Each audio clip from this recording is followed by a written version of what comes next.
Daniel 6. Daniel in the den of lions.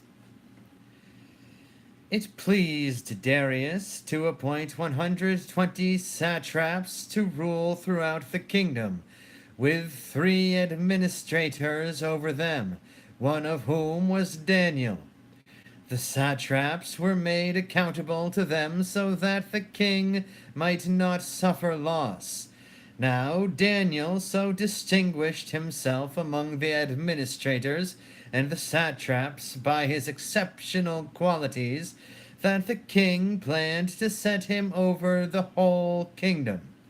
At this, the administrators and the satraps tried to find grounds for charges against Daniel in his conduct of government affairs, but they were unable to do so. They could find no corruption in him, because he was trustworthy and neither corrupt nor negligent.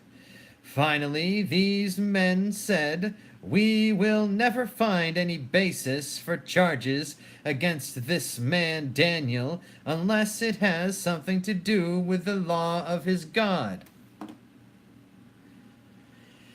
So these administrators and satraps went as a group to the king and said, "May King Darius live forever." The royal administrators, prefects, satraps, advisors, and governors have all agreed that the king should issue an edict and enforce the decree that anyone who prays to any god or human being during the next 30 days, except to you, your majesty, shall be thrown into the lion's den. Now, your majesty, issue the decree and put it in writing so that it cannot be altered, in accordance with the law of the Medes and Persians, which cannot be repealed. So King Darius put the decree in writing. Now, when Daniel learned that the decree had been published, he went home to his upstairs room where the windows opened toward Jerusalem.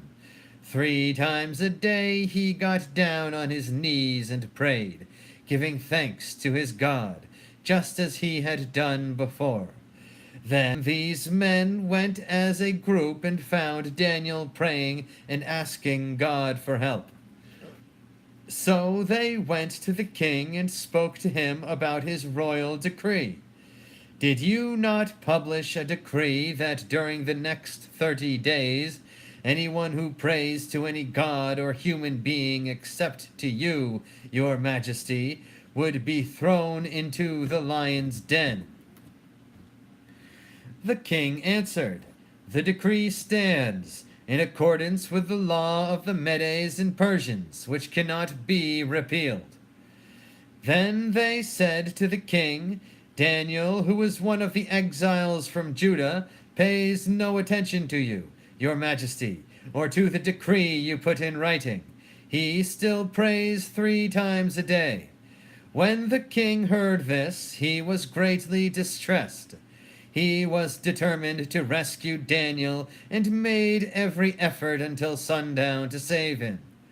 Then the men went as a group to King Darius and said to him, "Remember, your majesty, that according to the law of the Medes and Persians, no decree or edict that the king issues can be changed." So the king gave the order, and they brought Daniel and threw him into the lion's den.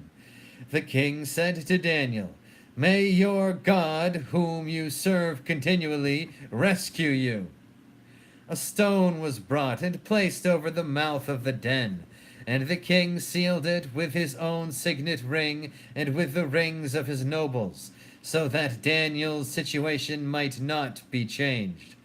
Then the king returned to his palace and spent the night without eating and without any entertainment being brought to him, and he could not sleep. At the first light of dawn, the king got up and hurried to the lion's den. When he came near the den, he called to Daniel in an anguished voice, Daniel, servant of the living God, has your God, whom you serve continually, been able to rescue you from the lions?" Daniel answered, "May the king live forever! My God sent his angel, and he shut the mouths of the lions.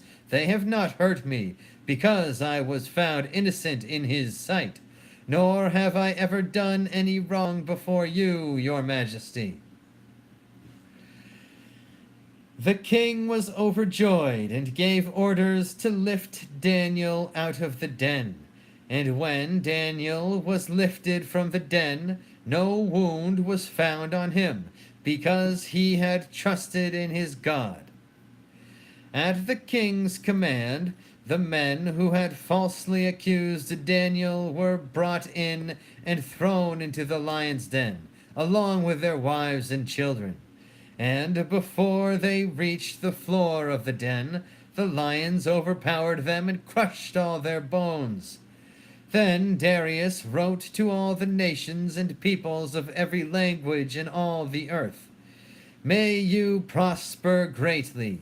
I issue a decree that in every part of my kingdom people must fear and reverence the God of Daniel. For he is the living God, and he endures forever. His kingdom will not be destroyed. His dominion will never end. He rescues and he saves. He performs signs and wonders in the heavens and on the earth.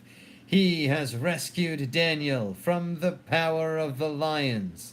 So Daniel prospered during the reign of Darius and the reign of Cyrus the Persian. Amen. Praise be to God. Jesus Christ. Child.